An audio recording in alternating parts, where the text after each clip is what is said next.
Da-da-da-da-da. It's been a minute since I da-da-da-da-da. Yeah, Doc, you got to put da-da-da, I man. got to do the da-da-da-da. Good morning. Welcome to Community Voice. I'm your host, Keith Parris. And I had this thing walking in the door, and this hits me from time to time.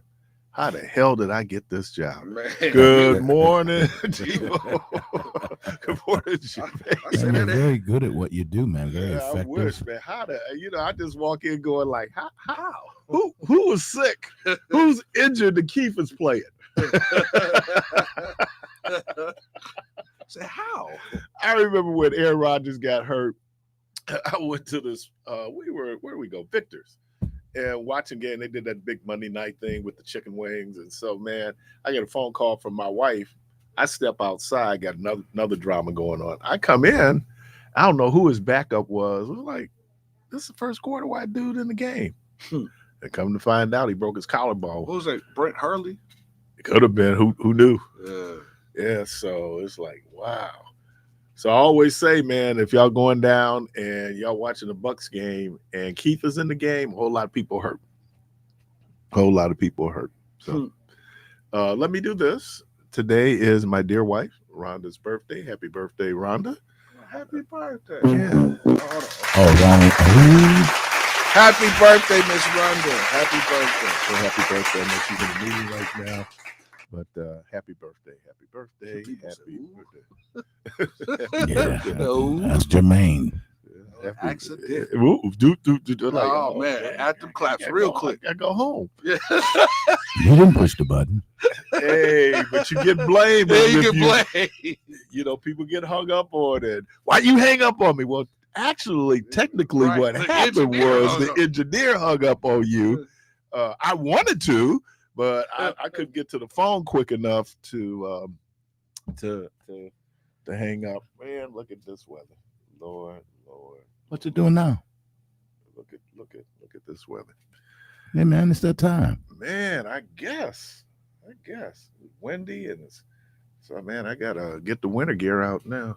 It's about that time. Hey, y'all, the phone line's open, wide open Wednesday, 414-444-5250, 414-444-5250.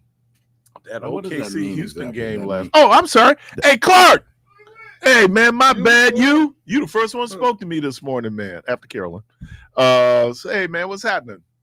But yeah, that was a good game last night, man. That Which those OKC? yeah, OKC Houston double overtime. Yeah, that was a good That game. was a good game. Hey, man, started off strong, man, because we still got what 83 more to go. OKC looked horrible in the first and second quarter. They just couldn't buy a basket. Yeah, I think that's always tough, man, when you do ring and banner.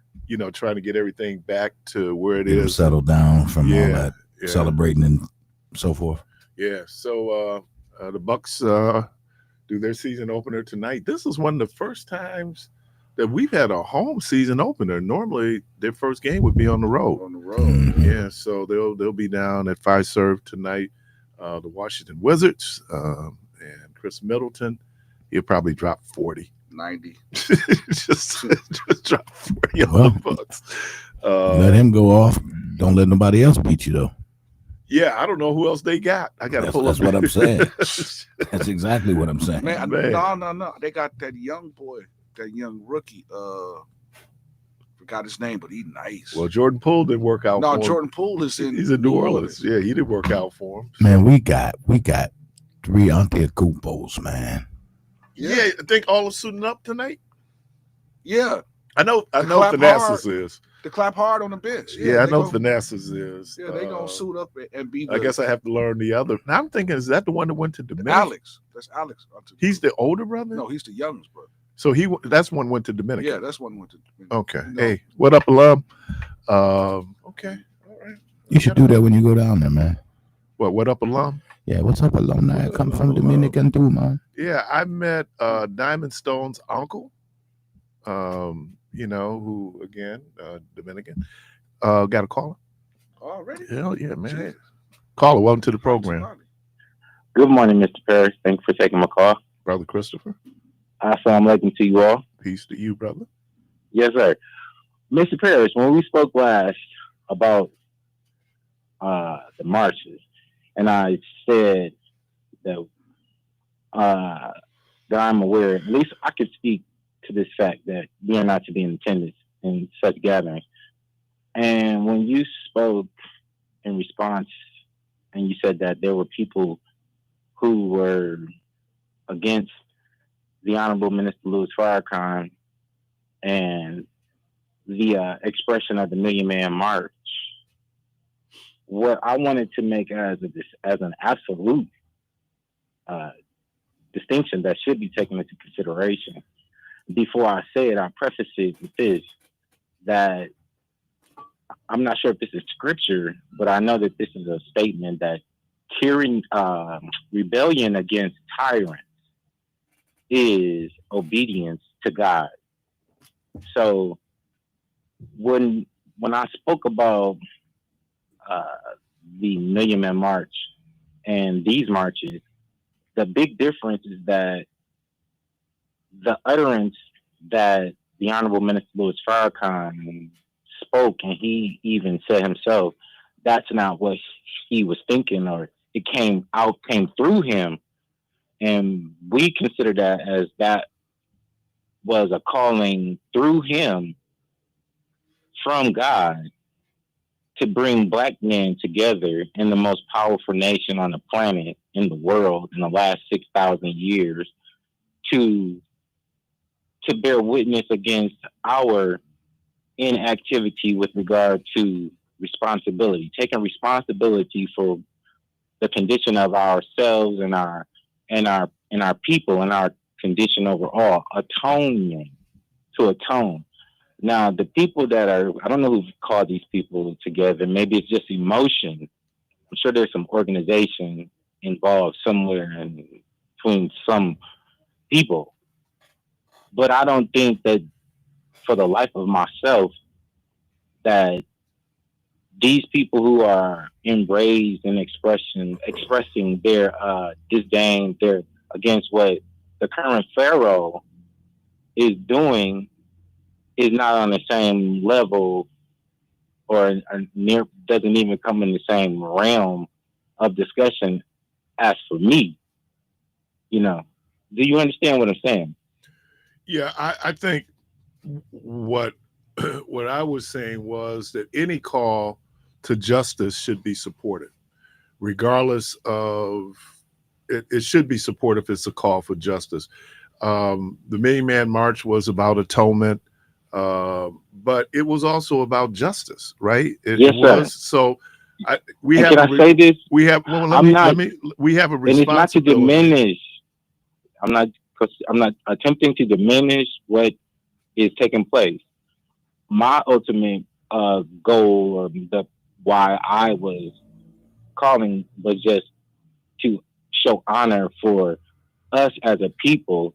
And I understand why these people are marching and doing what they're doing, but it was never to minimize it, because they've been called to action, cause and effect. Because of what's taking place, here's the effect of it. And, you know, we were warned before these things. We were warned very, very well that these things were to take place. And but when you say that, but place. when I hear prophecy, and prophecy is and I apologize for cutting you off. Oh, you're fine.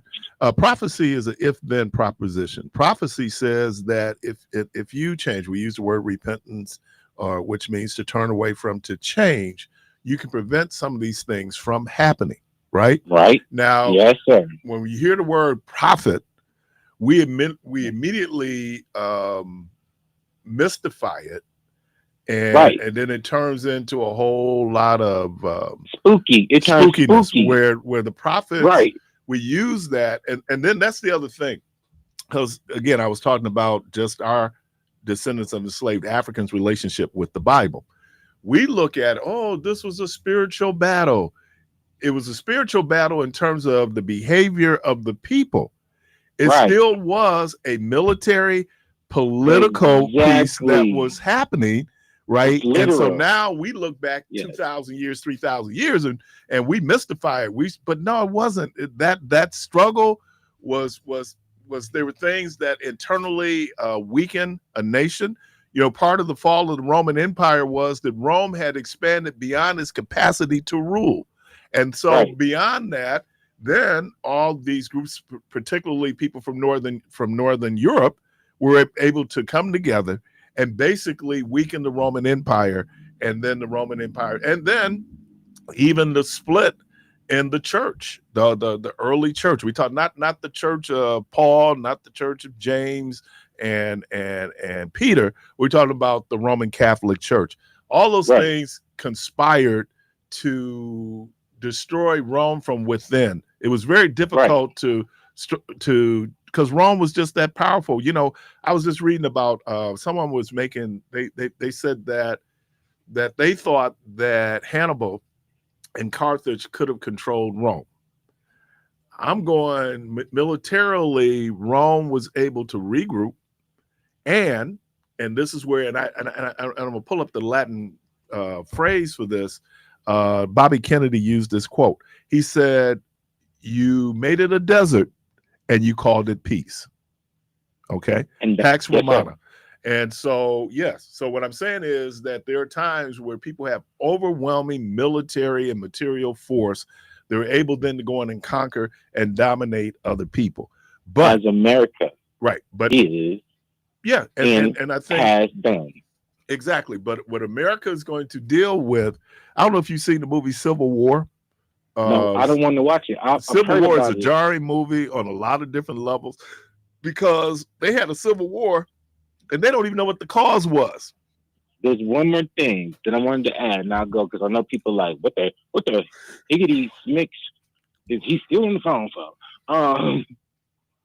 America, with regard to the teachings of the Most Honorable Elijah Muhammad, he said that America's power would be broken in war. And if America was to win a war, it would be a Pyrrhic, P-Y-R-I-C, victory. And that Americans were going to go off by hundreds of thousands or tens of thousands, and they were going to come back by the 5 and 10. Well, that war would break out in Europe. Get to flying, yeah.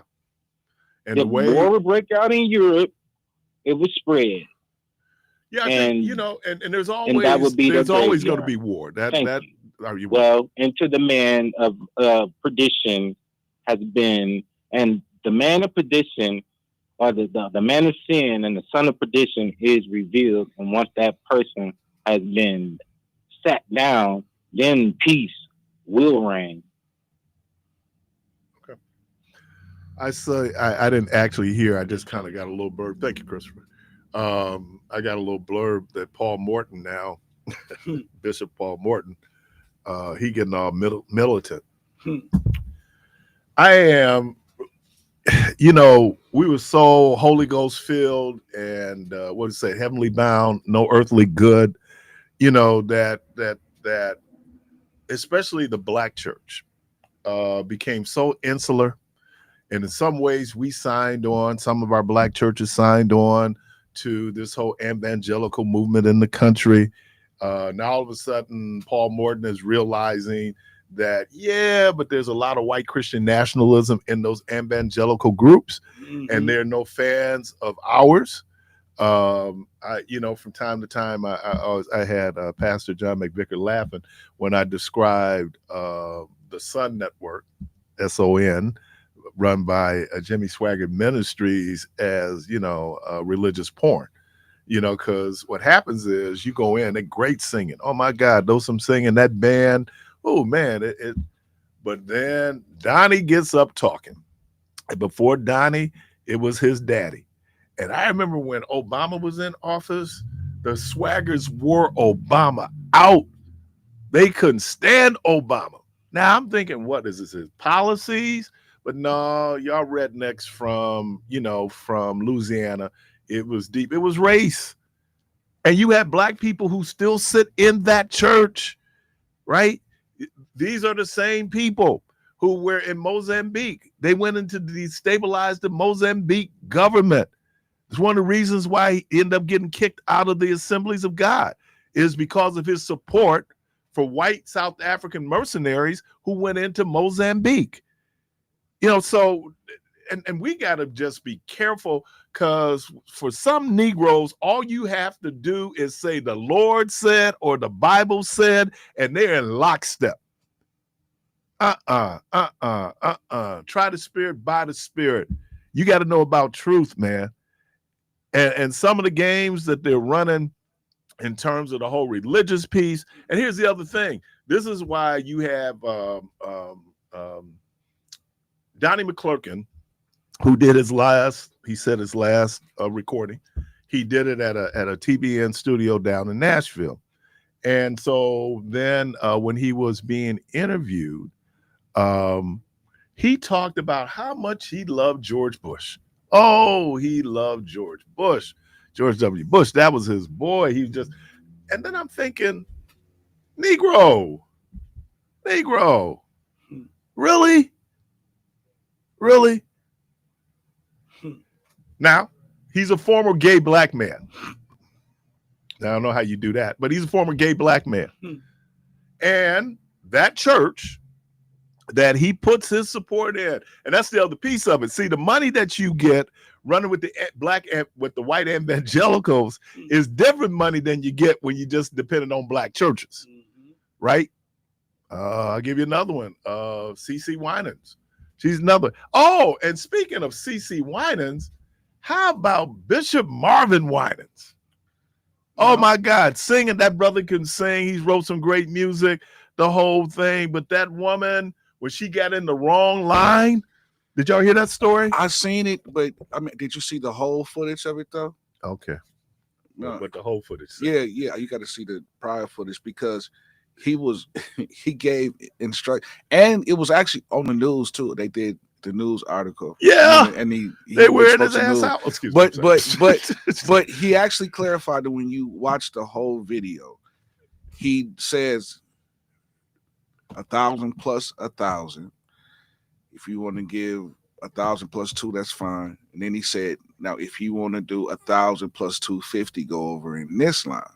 So when the lady came up, she was in the wrong line. So he was just like, he just said, "What? That ain't what I told you to do." Oh, wait a minute. But then I'm getting ready to give you $1,200. I get it. You don't care what line.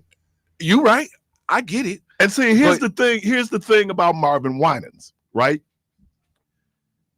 He's living a palatial lifestyle, and he's in Detroit. And I know that there's some Negroes hurting in Detroit.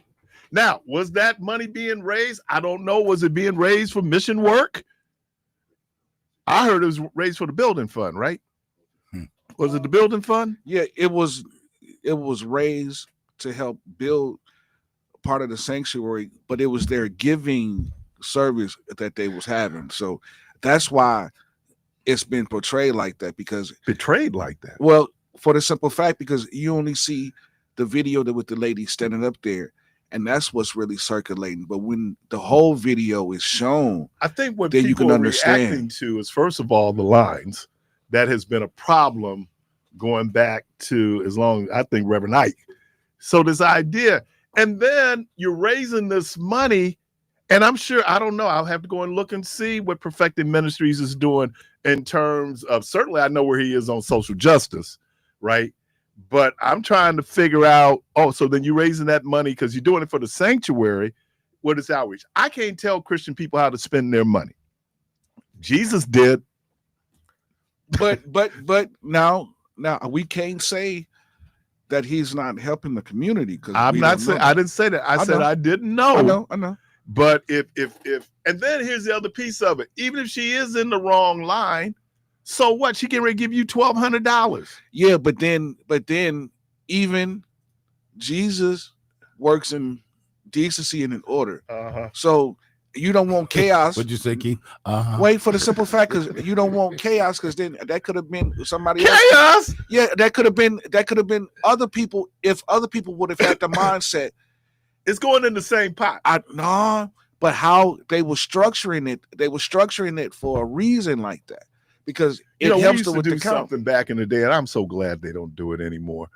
it ain't anybody's business how much money I give to the ministry. No, and they- back in the day, They still do it. back in the day in the bulletin, they would print your giving.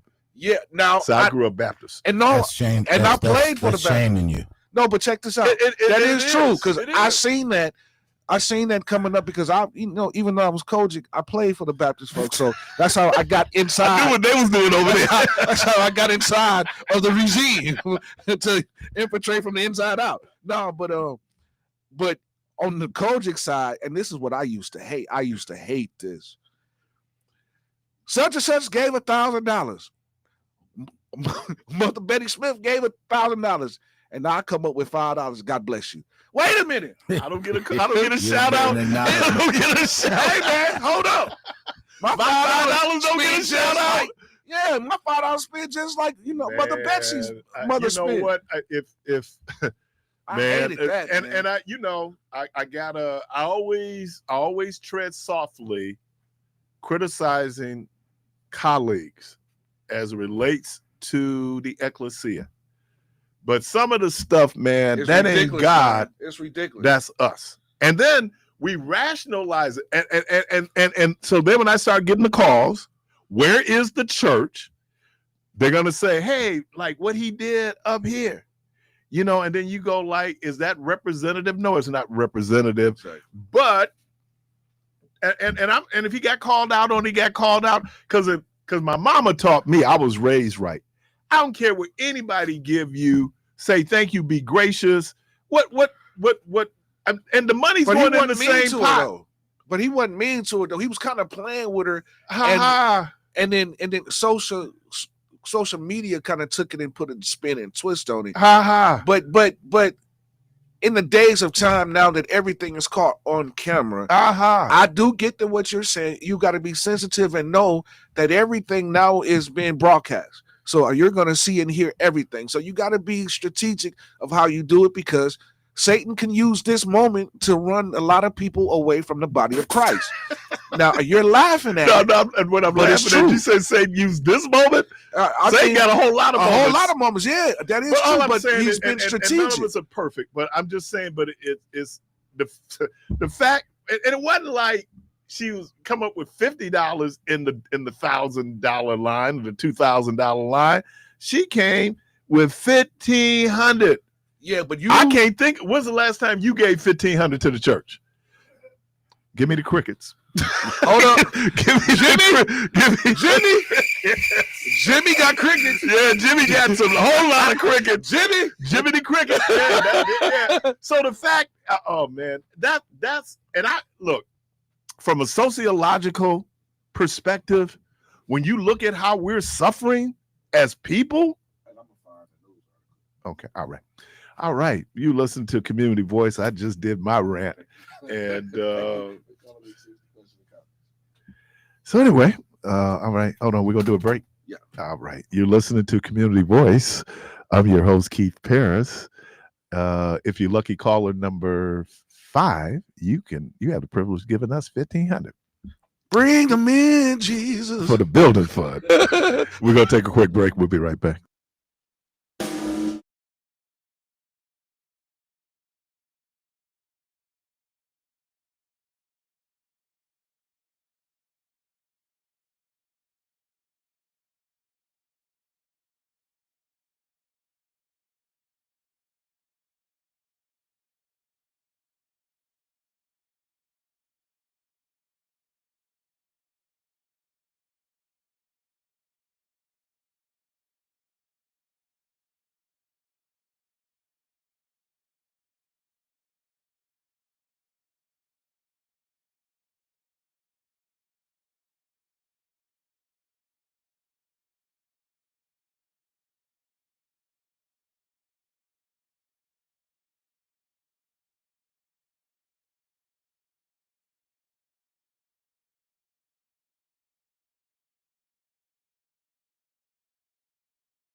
Parris. But first, we need to clear up a major misunderstanding that's gone viral on social media. On Sunday, Pastor Marvin Winans hosted a day of giving. Members of Perfecting Church were asked to donate $1,000 and raise another $1,000 to help finish the new sanctuary in Detroit and support their community programs. Pastor Winans asked those giving $2,000 or more to come to the front of the church first, with others following, from the largest donors to those donating as little as $1.62.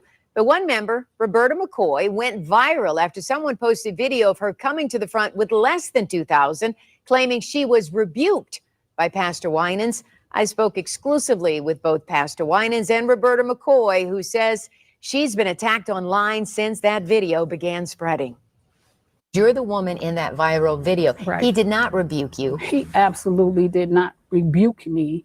Now, there's a difference. There was a correction, because let me clearly state that Pastor gave instruction on the lines to get into. I was calling because the whole church was giving, and it was our day of giving, and the whole church was coming, and we didn't want people standing, the mothers and all that. So I was calling them by increments. And we had someone that had given out of before, and I corrected it, and I told everybody to listen and come when you call. And that's all that was. Roberta told me Pastor Winans personally apologized to her. She's been a member of Perfecting Church since 2013 and has given faithfully over the years and will continue to do so. All right. So should I fall back? You have to fall back. Yeah. She wasn't offended. She received an apology, and she clearly said he clearly explained it. Yeah. And she didn't get it right. And that's why I said you gotta be careful nowadays in this days of time of social media and cameras, because it's only certain parts that they take and fuel and then run with it. Yeah. Because if you would have never saw this news article, you would have been thinking, "Oh, dude, out of order.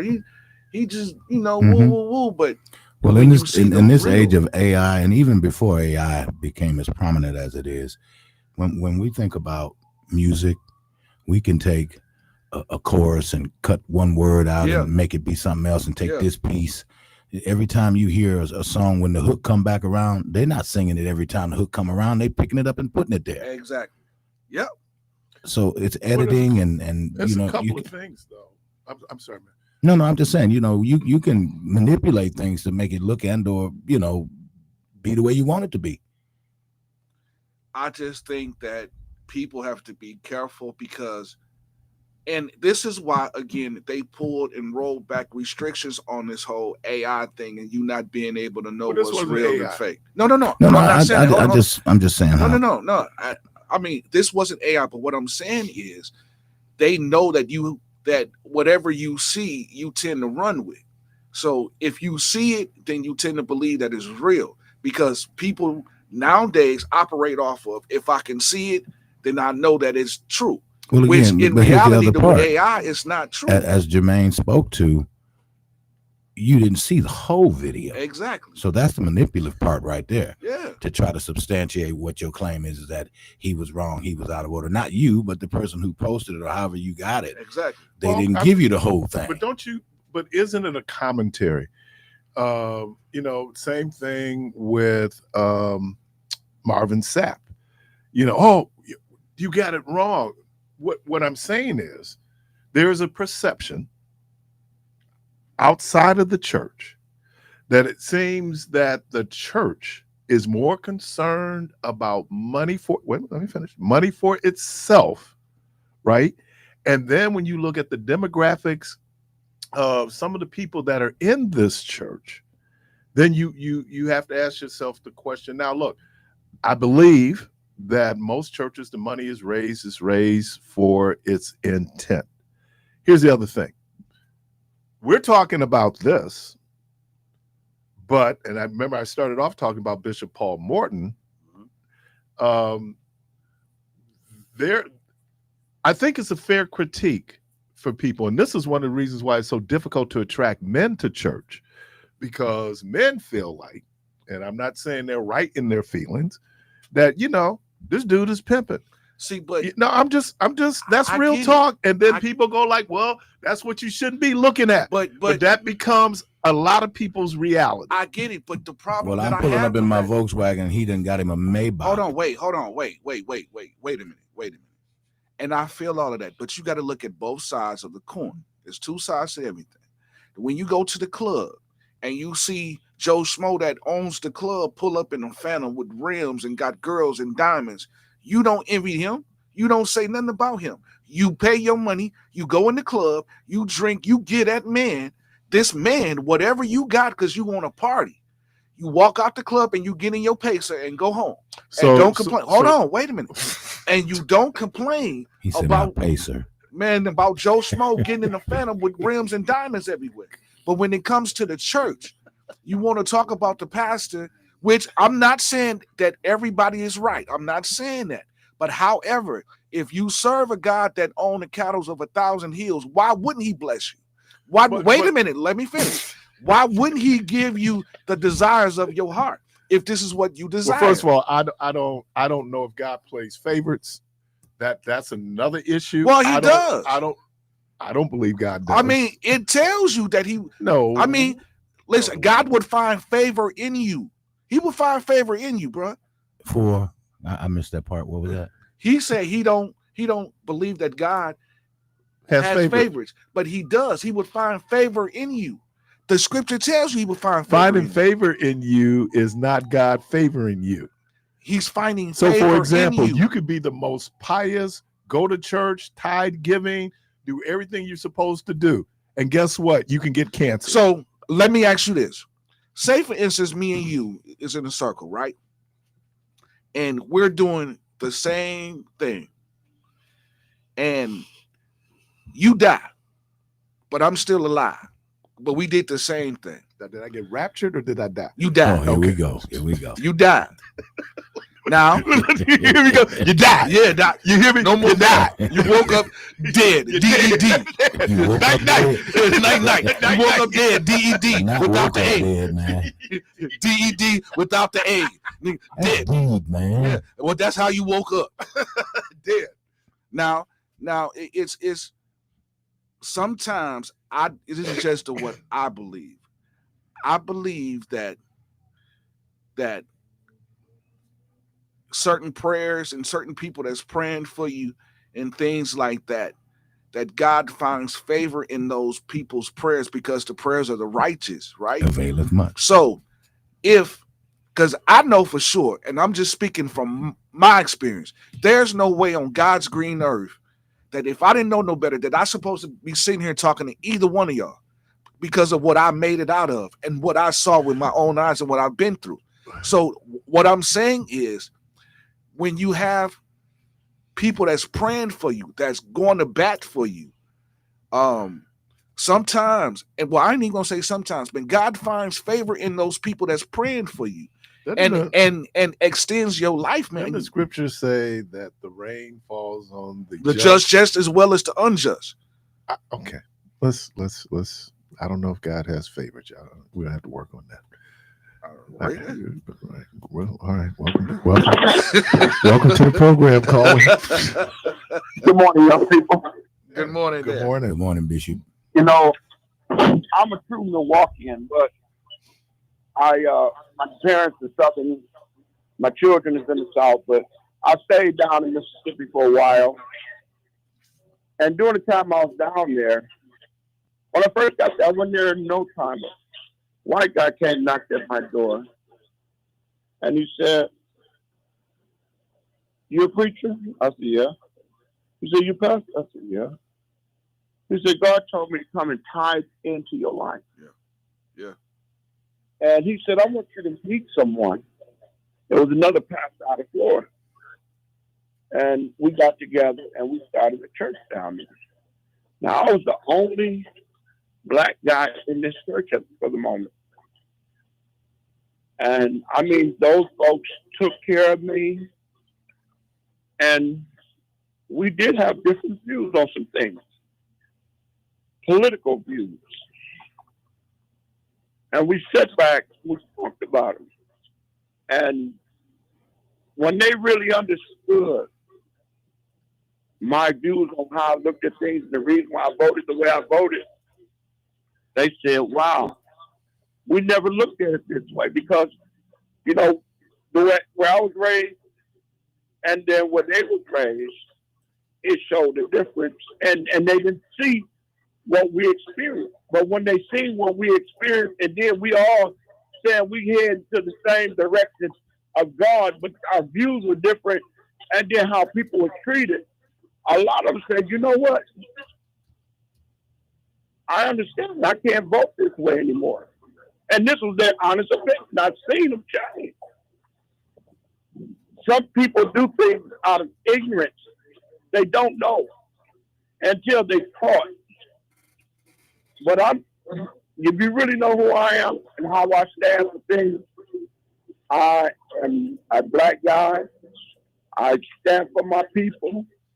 I'm anti a lot of things, and I'm not going to stand for no mess for our people to be mistreated in no form or fashion.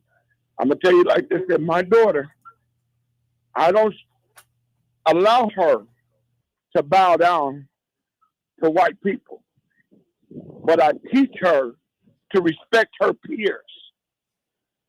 That's different. You're not going to bow down, but you're going to respect your peers. That's different. But as the spiritual aspect of things, yes, them white folks, they took care of me something fierce. I mean, I couldn't sneeze and they wouldn't have a Kleenex right there. I couldn't have a meal that was collapsing. I needed to fly somewhere. I had a ticket before I needed a ticket, you know. But I tell you like this here, we still got to focus on the things of God at hand and the way they fly. Because right now, if we look at this political thing, we can't use that thing to weaponize the church, because that's what a lot of people are doing. And then they use the church to weaponize political things. We can't take that political thing in the church because it's not the church. God bless you. All right. Caller, welcome to the program. Hello? Good morning. Yeah, that last caller was on fire, man. You know what? See, he's experienced that. Most of us, we don't experience being around them whiteys, right? So he understood that. And when he got it, first of all, when I go in some rooms, I'm the closest to the hood they're going to ever get. All right, where we going with this, y'all? Where we going with this? That they're good white people out there? We going back to the just and the well. Hold on. God reigns on the just as well as the unjust. He reigned on the dude that's growing heroin. That same rain fall on. But I asked the question: Does God have favorites? I'm finna show it to you. I'm getting to you. Well, that ain't, you don't have to show it. You can just say yes or no. Yes, God. Why? Okay, God has favors, and you that's why He has chosen ones. Oh, listen. You really want to go down that rabbit hole? Well, if you want to go down that rabbit hole. Hold on. Yeah, I'm finna let you take off now. Because Calvinism talks about God has an elect people, but Calvinism is talking about not people that look like you and me, Meech. They talking about white people. Hold on, brother. So this idea that Calvinism said, look, it's going to be a black heaven and a white heaven. They're going to have the streets of gold, and we're going to be over there playing on the asphalt. Okay, I done been down all of that. Okay, I done dealt with that. It's going to be a black heaven and a white heaven. They're going to be over there, the streets of gold, and the Negroes going to be over there playing on the asphalt. I get all that, okay? But we ain't talking about that. Yeah, we are talking about that, Meech. So you don't believe that there's a chosen? No, people? I don't believe that there's a chosen people. No, I do not. Because why would you come to that conclusion? I come to that conclusion just based on living. Look, the people that called themselves the chosen people were Jewish people. Okay? But that came out of their book. They're African people, they're Asian people, they're indigenous people.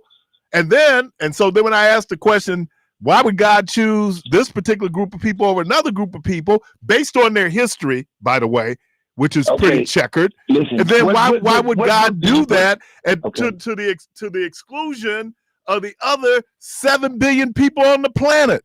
Okay, brother. Do you teach out of that book? I teach out of the book. What's your point?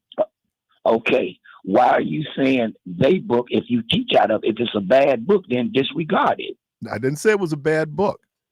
I said that when you read the Old Testament proffers that Jewish people are God's favorite. But why wouldn't I write that? Hell, I'm writing a book. So there's this conception. I do not accept that God has favorites, because then we have to ask all these questions. Then please explain to me enslavement. Please explain to me genocide. What disobedience? Hold on, brother. What did those African people do, or those people in Gaza do? What disobedience to God? As a matter of fact, they're devout. Hold on, wait a minute. They're devout Muslims. They pray 5 times a day. What did they do to deserve the carnage that was unleashed on them? Brother, let me explain this to you. I am so glad you asked that question. First of all, you said African. What did they do to be enslaved? They doing what we're doing right now as black people in America. That is not why we were enslaved. You won't even let you ask me a question, but then you said it before. That's not why we were enslaved. No. Because any evil that those folks were doing. That's not why we were enslaved. But you don't even know what they did. The evil was the enslaver, not the enslaved. Okay, fine. Hold on. Listen, can I say this to you? The evil was the enslaver, right? But there was a reason why we were enslaved. We're doing exactly what they did, what we've been doing. The black man get in power, get in control, get knowledge, and we handle knowledge very bad. We turn from God, man. We're doing it right now. You're doing it. You're doing it right now by teaching some other erroneous doctrine. I don't even know what you. What doctrine? First of all, I'm not teaching a doctrine. You got your own doctrine. Oh yes, you do. I'm just looking at it from a human. Got his own doctrine. I got my own doctrine. He got his own doctrine. I got my own doctrine. Keith Parris. Right. The doctrine according to Keith. That's right. Exactly. I'm not teaching the doctrine. You're indoctrinating people every day on this radio. I am not indoctrinating people. I want people to think. Man, you got people that like you. You got people that like you. You are an influencer, and they might not. And all I tell people to do is to think, Meech. Hey, Meech, think. Yes. Don't put it on automatic. Think. But Keith, you do got to be kind of. No, I don't. No, for the simple fact that you are saying think, but the Bible also says that man ways. Not you think? Hold on. The Bible also says that man thoughts are not God thoughts, and that man ways are. I'm not thinking God thoughts. Wait a minute. Let me finish. Okay. All right. Let me finish. So what I'm saying is, sometimes you can overthink yourself out of the truth. You can overthink yourself. Now I will accept part of that. It's not overthinking, Jermaine. It's becoming knowledge. See what it is he's done ate of the truth. Listen, he's ate of the tree of knowledge. That's why when I was going through seminary, you know what God told me? That's where Steve got in. I was trying to figure out how Steve got in there. From the tree of knowledge. From the tree of knowledge. Listen, this is the thing right here. When you go to seminary, see, you can go to seminary and come out of there and don't believe in nothing no more. Okay. No, if you go and study theology, it might challenge the catechism that you grew up with. You're exposed to more. And if you're not grounded and rooted in that theology, grounded and rooted. Let's talk about that. Grounded and rooted is that there's certain values that you don't move from. Right. Right. To be stuck in ignorance as it relates to understanding Bible is a different thing. That ain't rooted and grounded. Hold on. That's stagnated. Hey, brother, it all is theory. It all might be bad. Guess what, man? We might die and it ain't no heaven or hell. But I'm going to believe it's a heaven and it's a hell. And it's been put in me, and that's where I'm going to stay stuck. Now, I'm not going to compromise that, man. Okay, good. That's great. Most of but until you get to your heaven and hell, now we going out believing in the listen. Before you get to your heaven and hell, you got to live on this earth, Meech. How you living on this earth? The Lord wake me up every morning. I say a prayer. My prayer after I pray, my prayer going out the door is God give me a safe day and a prosperous day, and I hit them streets. Is that all that Jesus requires of us? Hey, look here. No, that's not all that He requires. Okay. But that's my morning prayer. Give me a safe day. What's your afternoon prayer? Me and my friends. What's your afternoon prayer? And that includes you, brother. And guess what? And give me a prosperous day. And I hit the streets, man, every day. Okay. All right. Every day. All right. Okay. But I want you to understand something. There is a chosen difference. And when it comes down to money, I want to ask you a question. Who's the chosen when people? You do those funerals, do you take any money for those funerals? Well, it depends on the line. The line? Heck yeah, I'm taking the money for the funeral. Oh, he having fun now. Look, man, let me get on out of here. When you bring that biblical stuff up, and I would really love to get into the serious things, because that's where I got a problem. Bible up. With I didn't bring the Bible up. I asked the question. You brought in the whining, boy. Well, and it wasn't GI that we had back there, Debo. You definitely right. It was editing. They edit what they want to say, and that's all that is. It's just editing. It ain't IG or GI, whatever it is. No, AI, no. It was just how they cut the video at the certain spot. That's just amateur editing. Yeah, cut it in, and they released edited. that one portion of the video that has everybody on. That's editing, right? Uproar. Yeah. Okay, yeah. That's it. Hey man, let me get out of here. I done took up too much time, man. Let somebody else get in here and fight with you. True that. Caller, welcome to the program. I gotta fight to prove my love every day. Caller, welcome to the program. Hey, Keith. Yes, sir. Hello. I can barely hear you, bro. Okay. We can hear you, though. We can hear you.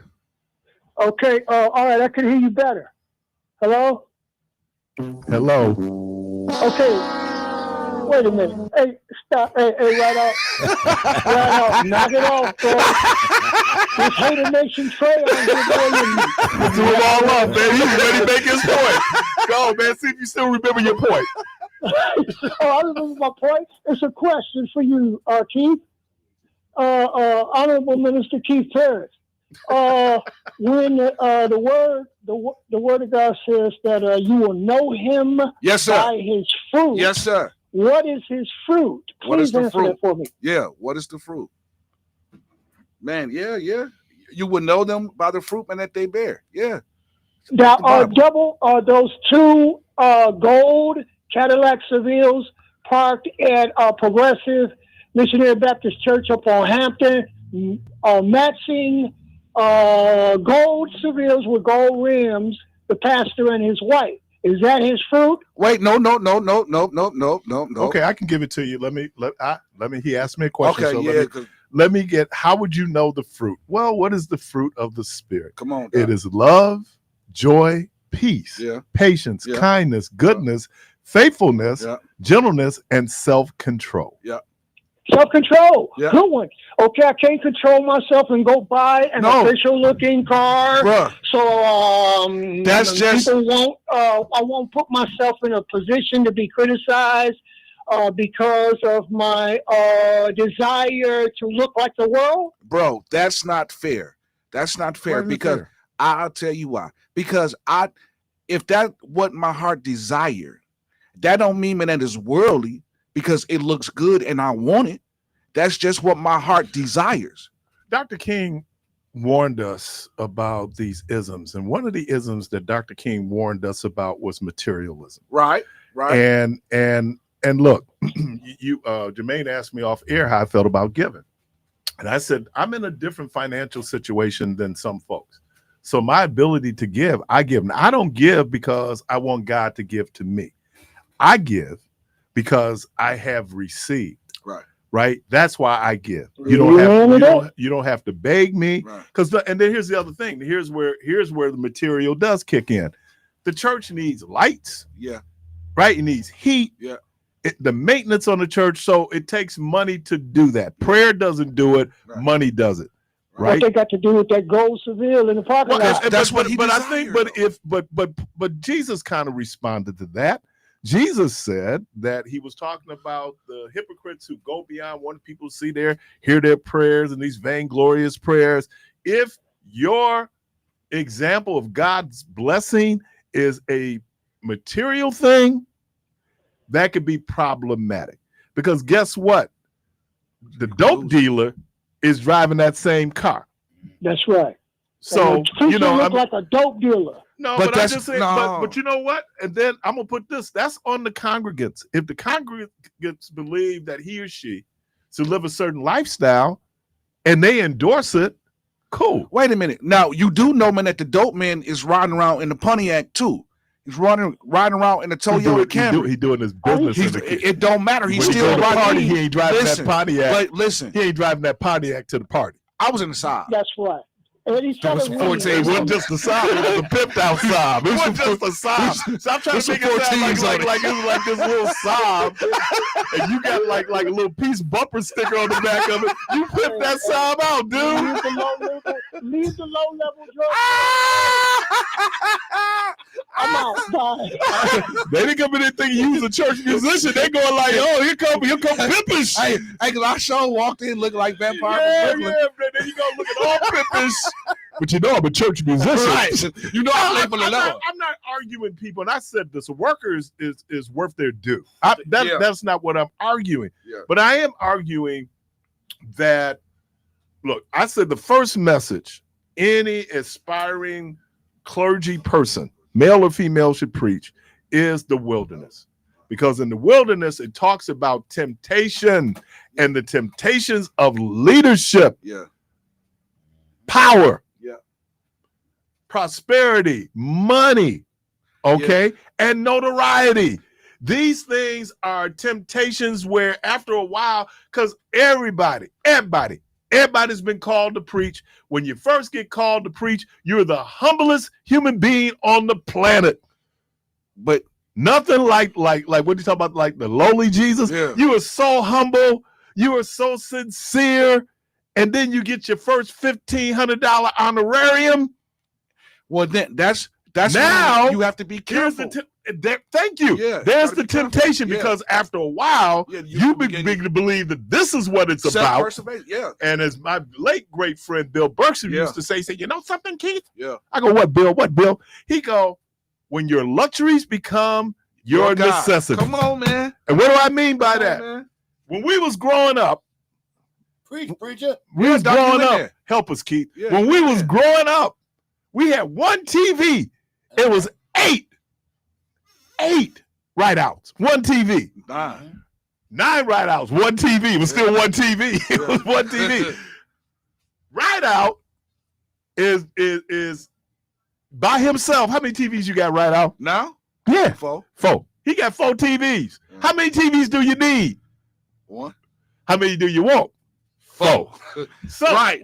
That exactly. becomes that is the struggle. Yeah. A lot of times. Don't believe the hype. Yeah. People come up and tell you how great you are. You know, you can come up and tell me, oh man, you preached a great sermon today. I don't believe you and I don't trust you.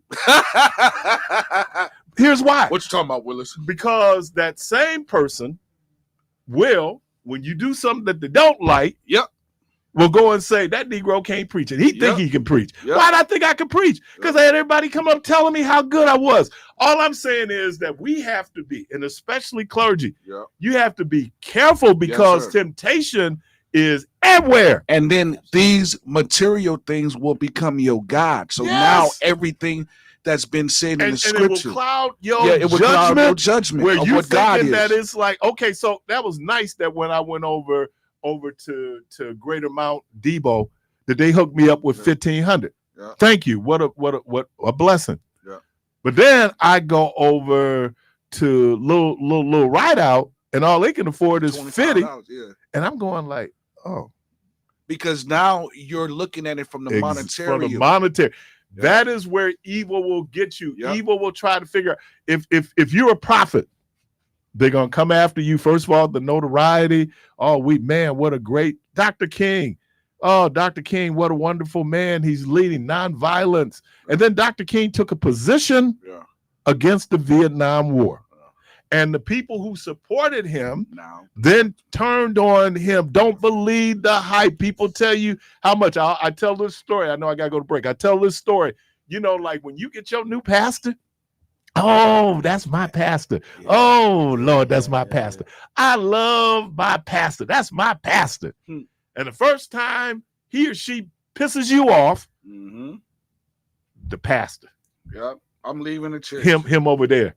Yeah. Him over there. Him over there. Yeah. Her over there.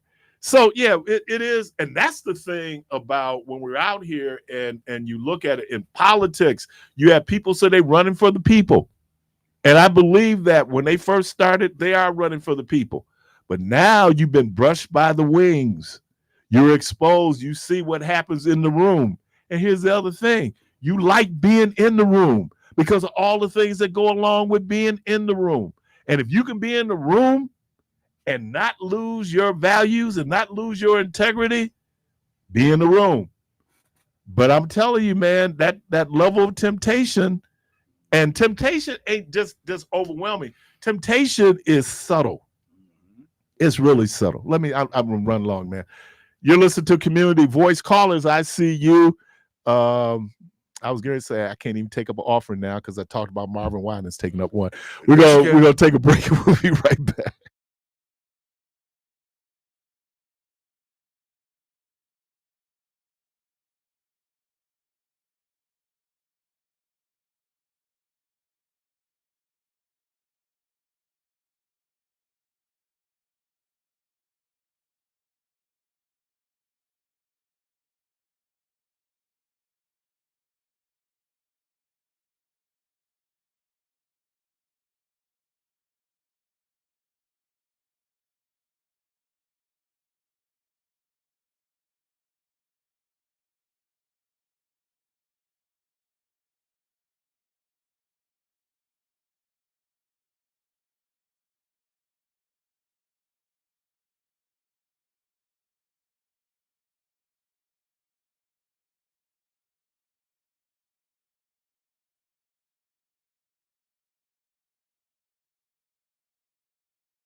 with your host, Keith Parris. Welcome back. I'm just looking at this dog. From time to time, I watch ESPN, the Ocho, and watch the dog diving events.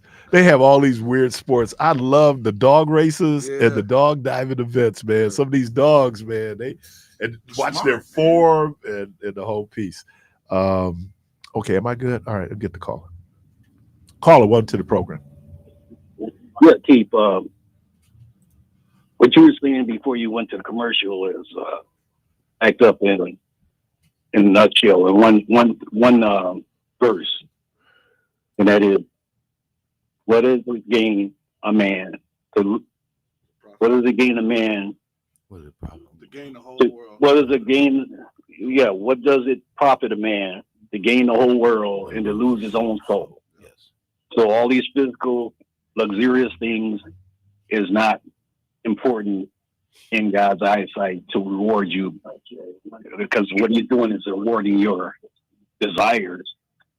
And I thought I understood that the Bible doesn't contradict itself.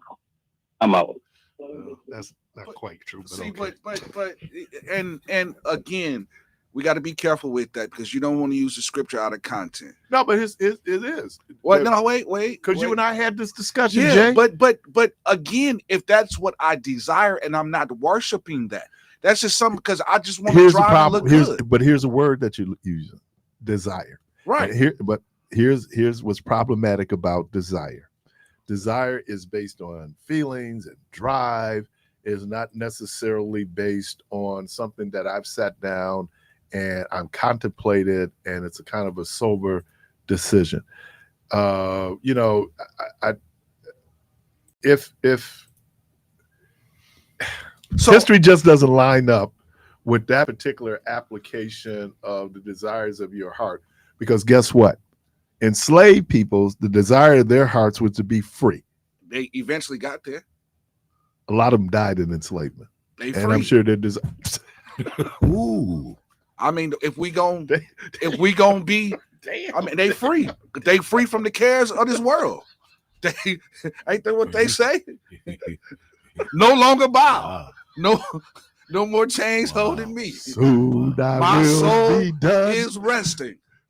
Okay, Ain't it a blessing? but I'm sure they didn't want to necessarily die. I didn't say they wanted to die. Okay, but the they got desire the of their desires. hearts was to be free. Listen here, you desired that hat right there, but you might not have desired to pay for it, but you had to get it. So, I'm just saying. That's the second time somebody didn't have to die. Caller, welcome to the program. I mean, you killing off everybody in here anyway. You killed somebody. I'm saying they was dead. D-E-D. No, just without the A. Without the A. Caller, welcome to the program. Good morning. I hear this thing where people keep saying God has the chosen one or the chosen people. Me personally, if this individual, he who it or whatever it shall be, has the chosen people, that's not a person I would even want to be around, let alone follow. And then they always say, well, people was living in sin. Well, first of all, God was never perfect, and I ain't never seen a newborn baby live in sin. Okay? And then they say, well, people was enslaved. Yes, people was enslaved. But what did he do by besides sitting there and watching? But you can break tables and throw chairs like you've been drinking Cavassier and doing crack and cocaine. But you got people living on earth crying out to you, living by your words, and you did absolutely nothing. So Al, can I ask you something? What's that? Do you believe that evil exists? Of course, because God needs the devil just as well the devil needs God. They're both the same people. So since you believe evil exists, hold on. No. He said, hold on. So since you believe evil exists, what's the job of Satan? Well, Satan just handle what Satan do what he wants, and Jesus just watch. Just like some of our relatives, when they ready to deal with you, they gonna deal with you. They don't care what Jesus do. But on the other hand, like Jesus just sit and watch. But see, when Jesus sat there and went to the devil and bragged about violence on the innocent, he didn't do it like a real OG and bragged about violence on the violence. He went and bragged about violence on the innocent. And where I come from, if you brag to somebody that's beneath you, that makes you nothing but a nigga. Well, let me. Because if you don't have, but Al,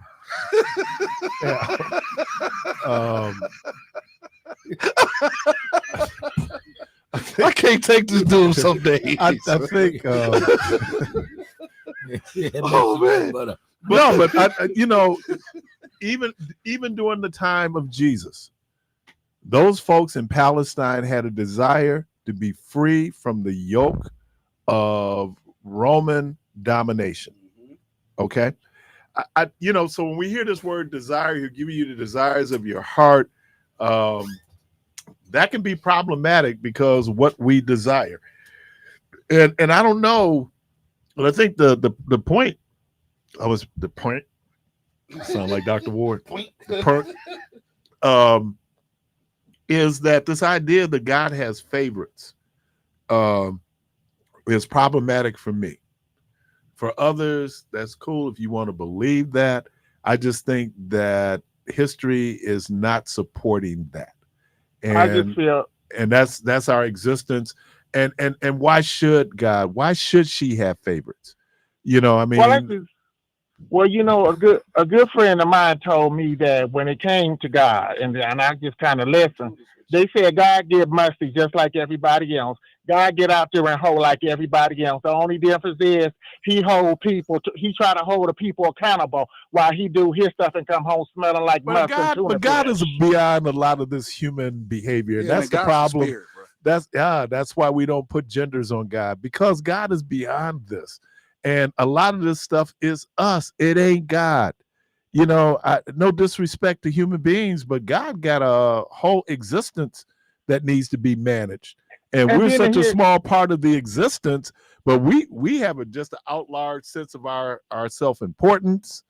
And I think that the danger for all of us, we use danger a lot today. Yeah. Danger for a lot of us is not to be emotional about things, right? But to be more, contemplative, because our emotions gets us in trouble. That's why it's a danger in ascribing emotions to God, because these are things, the emotions that we experience, anger, in a lot of ways become negative. Yeah. And I'd like to believe if God is all powerful, if God was truly angry, that it'd take us out. I think those are our understanding, and that gets us back to, we create a God that we can understand. Yeah. Right. That's kind of where we are, and then we go back and forth about, but the idea of good and evil, right? That there's evil in this world and that is good in this world, and that people do evil. I asked a brother last week, was he evildoer? From time to time, I have been an evildoer, but I've also done good. Yeah. That's the yin and yang of our experience.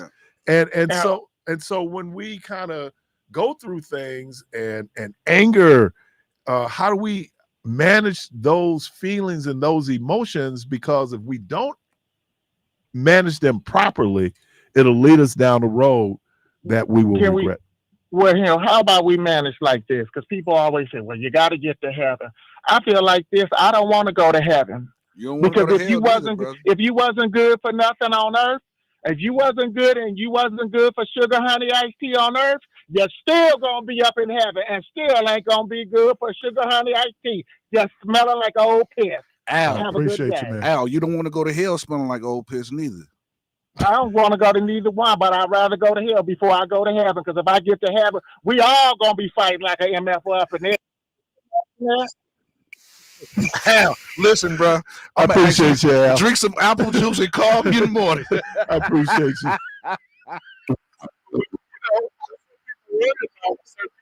Because they did cloud down here. they did cloud. I didn't see any changes. And here we go. Like, dude, I came up to heaven to get away from this. and this. And this. Oh man, listen. I'm just trying to get away from this. But think about that. That when and maybe we thinking too much. Y'all think they say we protest too much, we think too much. But no, I mean, sometimes you need to think about what we're saying, because we done put it on automatic, man. It have made perfect sense until you actually dissect it and go, oh, wait a minute. That ain't. All right. Let me get this call in. At Mr. Jones' service, what did Pastor Carter say? Oh, yeah, said the bishop was gonna be like, "Hey, how did you get up here?" Well, I threw out the lifeline. Throw out the lifeline by day and by night. Again, I have no heaven or hell for anyone. I will drive your behind to the gate. I can't put you in there And leave you there. because I got a list of some folks I think. Man. I'm just saying. If you call me, I'll give you the list. Caller, welcome to the program. Good morning. Hey, my man, I hope you take my call back. No, you didn't have to call back. I had to. Because, first of all, earlier back, the brother was talking about the gold cattle and stuff. I'd like to jump in. Listen, when Jesus came to town on Palm Sunday, he came riding one of the coldest transportation sources that they had, of donkey that had never been rode by a man. And he, so we got to be careful about that. And then guess what? He didn't even pay for it. He sent his boys down to the car lot and said, look here, man, go down there and get that for me. And if anybody asks you, tell them the master has need of this.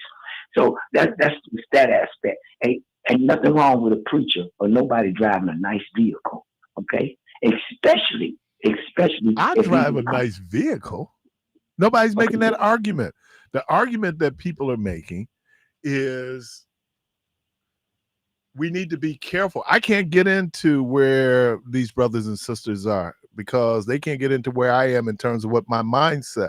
But I do know that material temptation is up there with sexual temptation, but material temptation is real. And what happens is, I always allude to that wrestler, Ted DiBiase. Everybody got a price for the $1 Million Man. That, you hope your price don't come up. Because right now I can sit up here and go like, oh man, I'd never give up my values. We're going to give you $15 million. Let me think about that for a moment. Now, it doesn't mean that just because I'm thinking about it, I'm going to do it, but 15 million? And that's when the Bible tells us to be anxious for nothing, is a lot of times we find ourselves in situations of desperation. And when we find ourselves in situations of desperations, what he said, a desperate man will take desperate means. We will exercise some poor choices because we're trying to get out the immediacy of the moment, the immediacy of the pain. And so then why don't a lot of these young brothers get into selling drugs? Because they were eating. They were hungry, and it gave them an opportunity to eat. We shouldn't minimize that. That drives a lot of behavior. And so when people go, oh man, and then you see what you see because you're gonna do it in such a way. One of the things that I really think hurt a lot of black preachers in the 80s and 90s was television, because what they saw on television were people who had material success. But Biggie was on the point. Biggie said, more money, more problems. And so on the surface, it looks like I'm being blessed. But the reality is everything I need to do to keep that look, I might be giving up integrity, right, and character, because now the look becomes more important. Listen, why is it that basically us, black folk, always tearing down the black church? I mean, I never hear white folk talking bad about their church. That's not true. That's not true. Okay, hold on. I never hear them. I never hear the Koreans talking bad about their church. Man, are you kidding me? Listen, hold on. Nationally, wide openly, I don't hear. Listen, man. I heard Daryl Hines say this one time, and he made so much great sense, man. He said, "Listen, we as black folk the black church are the only one that kill themselves. No. Hold on. A doctor won't kill themselves. It's hard to get another doctor to file a lawsuit against another doctor. How did Jim and Tammy end up in jail? Huh? How did Jim and Tammy end up in jail? Well, Tammy didn't go Jim with. Hold on. That's because of what they were doing in the flamboyancy you know, and It still was church though, right? White church at that, right? White folk church. Oh, I'll give you one right now. Hillsong Church. Hillsong Church has had to go in because of the sexual scandals that they had there, and we're talking pedophilia. But not and hold on. And Hillsong Church. So we count out 4 or 5 of them, but not nearly the way we do. The Southern Baptist Convention right now is dealing with a sexual abuse crisis in their clergy right now. Southern Baptist. Yes, right now, because they had pastors who were having whoa. They had pastors who were having inappropriate relationships with parishioners, and instead of then kicking them out of the church, they moved them to another church. They were just as guilty as the Catholic Church was when they began to, instead of disciplining these priests, they just moved them and they covered it up. Hey, I agree with you. Any player, first of all, a lot of people don't even know that they have that gift. Okay, it's a virtue to be able to persuade men or women to come under you, and they use that. And you know what? I would never go into a sheep in my church or in anybody's church, and people looking at me as a preacher or pastor, because that's bestiality. When it's enough heathens in the street that'll tell you, nigga, I don't want to be saved. Come on, you want this money? You want what? Okay, I don't want to be saved. So why would I go into the church and the idea. Oppressed people need a Messiah. Poor people want to come up. I got you. No. When you say so poor people want to go up, want to come up. I was telling Jermaine off air. I'm going to give you a good example. In the Old Testament, if you were materially well off, that was considered a blessing from God. All right. That's how we viewed it. Right? Or that's how they viewed it. I wasn't around. That's how they viewed it. And I think we have the same mindset. You know, that when I was talking about that one TV that we had, and it was God still blessing? That party was black and white. You forgot that the party was black and white. It was black and white, and I didn't know that wire pliers was used to cut wires. I thought it was a channel changer. I didn't know. That was remote control. Yeah, and then I didn't know that clothes hangers were clothes hangers, because that was an antenna. That was an antenna. Listen to this here. Now, people have always looked for the Messiah. You're right. Even on the day, even at Calvary's cross, they let Barabbas go. Okay, who was insurrectionally a person that stood up against the Roman government. He had killed some crackers over there. Now he got pardoned, huh? He got pardoned after January 6th. Hey, listen to this. They left it. No. Barabbas was fighting against the Roman Empire. He was a murderer. I'm just saying. Look, those people, those rioters on January 6th felt like that they were right and that they were going up against the government, and they had every right to overthrow that election. They felt that way. Yeah, they did feel that way. But we're going back to Calvary, man. I'm going to Calvary. You talking about something else. We've always looked for a and then so let's talk. How did Jesus get to Calvary? His own people. He did what? His own people sent him there. You need to read the narrative. What was Jesus charged with? Blasphemy. No, that was among the Jewish authorities. What did Rome charge him with? That's right. What did Rome charge him with? That's right. No, you tell me that's right. I want to know, what did Rome charge him with? The Sanhedrin accused Jesus. What did Rome, who had the power to crucify, charge Jesus with? They got Pilate. Pilate said, I ain't got nothing to do with this here. What did Rome charge Jesus with? What, treason? Saying he was thank you. Well, hold on. Thank you. He would have never gotten there had it not been for his own people. His own people were complicit, but he was also a threat to Rome. Hey, listen to this here, man. The man wasn't really no threat to Rome. He was. Well, in retrospect, you're absolutely correct. But at that point, Rome didn't countenance any kind of rebellion, any kind of pushback, right? And so his people use that. His people use that at the trial around the corner. They said, as a matter of fact, let's because I don't give Pontius Pilate a pass on this, because if you read the history of Pontius Pilate, you find out he was a brutal governor there in Palestine. But if you read it, remember the Jewish authorities wanted to put on that Jesus claimed that he was the king of the Jews. And Pontius Pilate, wait a minute, and Pontius Pilate said, I am not going to do that, because that's not what his claim was. You're listening to Community Voice. I got to take a break. You ready? And we'll be right back.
All right. We're back. Caller, welcome to the program. Good morning. Good morning, Keith. Hey, Rick. This is Rick calling you long distance from Germany, man. What's happening, Rick? Where did you start out talking about the church?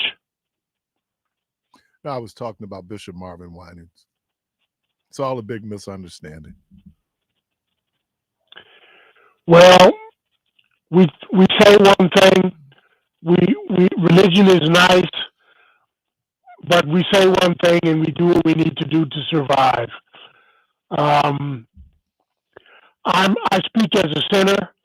I keep my sins ever before me so that I don't get out of pocket in judging other people. I believe in Jesus. I don't believe in the Bible as absolute and infallible. I believe it's a lot of translation, and you have to be careful how you read. But I believe Mr. Winans is not suffering for money. No, I agree. Okay. People dealing drugs are not always suffering for money. Sometimes it's about domination of other people. That's all I got for you today, man. All right, appreciate you. Caller, welcome to the program. Hey, the Keith, this is John. How you doing? Hey, John. Good. I wanted to back you up on your little thing about Jesus. The Romans used crucifixion, the Jews did not. So ultimately, it was a crime against the Roman Empire, and they were having trouble all over their borderlands. And they were just transforming from a republic into their empire right at that same little 50-year span before and after Jesus' time. So this is a really volatile time. And my little thing is Jews wanted a Malcolm, they didn't want a Martin. That really sums up the reason why they rejected. Say that again. That's really powerful. Say that again. They wanted a Malcolm. They did not want a Martin. They could do fine with Martin, but that's not what they're looking for. A Messiah was like emperor. He's the emperor. He's going to overthrow Rome. And so this was really dangerous to the Roman Empire to even all of that talk. They had Masada going on, rebellions. They had violence all over the place. So remember, one of the 12 men was Simon the Zealot. That's a militant guy, Simon the Zealot. So this is a dangerous time. And the state was unstable. Everybody was unstable. So that Martin versus Malcolm, that's what people have to remember. And this thing about chosen, man, it's about human choice. It's not about some passive, hey, who chooses us? No, it's about every individual is a chooser. Not some guy out in space is choosing us. It's what we choose to do. It's not what some invisible guy in the sky chooses. Am I making sense? Yeah. Yeah. But I think that is an excellent analogy where he said that the people were looking for Malcolm, and they got Martin. And what he's saying was Malcolm had a very different approach to how he thought that the oppression should be dealt with. Jesus, and here's the thing: Jesus never really attacked Rome. Malcolm didn't in the end, and Malcolm didn't in the end really preach violence. So it's really apropos because it's the misunderstanding on both folks, guys. There's a book called the Zealot, which is this guy, and I think his last name is Islam, but he was a Palestinian Muslim who converted to be a born again Christian and went back to Islam. But he writes a book about Jesus and how he's proffering that Jesus was part of the Zealot movement. The Zealots were the people who were trying to overthrow Roman captivity in Palestine. I think the other group was the Maccabees, but these were considered militant groups. Yeah, very similar. Yeah, very similar. And the Masada people. So when Jewish people were looking for the Messiah, they were looking for a deliverer. They were looking for a military deliverer. But let's be clear. I think the Book of Clarence, Keon turned me on to this movie, and I'm glad I finally watched the movie. because he talks about how Clarence, if you know the story, Clarence goes around. He saw how Jesus was making money while getting the following. So he figured out. Think about The Wonderful Life, Clarence. Right. Remember the angel from A Wonderful Life? Right. So Clarence figured, I'll do the same thing. Well, then Clarence got caught up in that big net that they were putting out there for potential messiahs. And the guy who plays Pilate says, this might have been a game for you, but I can't trust you, because if you do get a following, and that was the fear, Jesus gets a following of people. Right. Now they're going to push back, not to mention that Jesus pushed back on Jewish authorities because the leadership of the people then were abusing the people, right? And so he pushed back on that, but Jesus never really went after Rome. As a matter of fact, Paul didn't go after Rome. It was that political piece, but Rome wasn't going to take any chances because Pontius Pilate could count, and he saw and he knew based on his intel the number of people that people were drawing, and that all it takes. All over the empire. Right. And if Jesus decides that, hey, I'm gonna go a different thing, because even in his dialogue with Pilate, when they made the accusation that he claimed to be king of the Jews, he said that my kingdom is not of this world. And he was very ambivalent. Really he pushed back on that. That's not why I was doing what I was doing. But the political climate at that time said that he still was a potential threat. And there's another thing. Oh, sorry, I didn't interrupt you. No, you good. Go on. See, he was running a kind of a primary campaign, put it in today's world. So the King James says his young fellows referred to him as rabbi.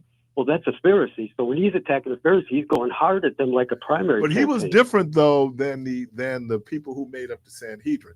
Because the Sanhedrin folks were probably Levites, which means that they came from that clerical background, clerical background, sorry. And then you had people like Paul was a Pharisee. So these are lawyers. These are educated people. Jesus was an uneducated rabbi. And what I mean by uneducated, he was not a formally trained rabbi. And so I think that there's also, class differences are real.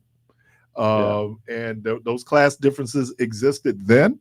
They exist now.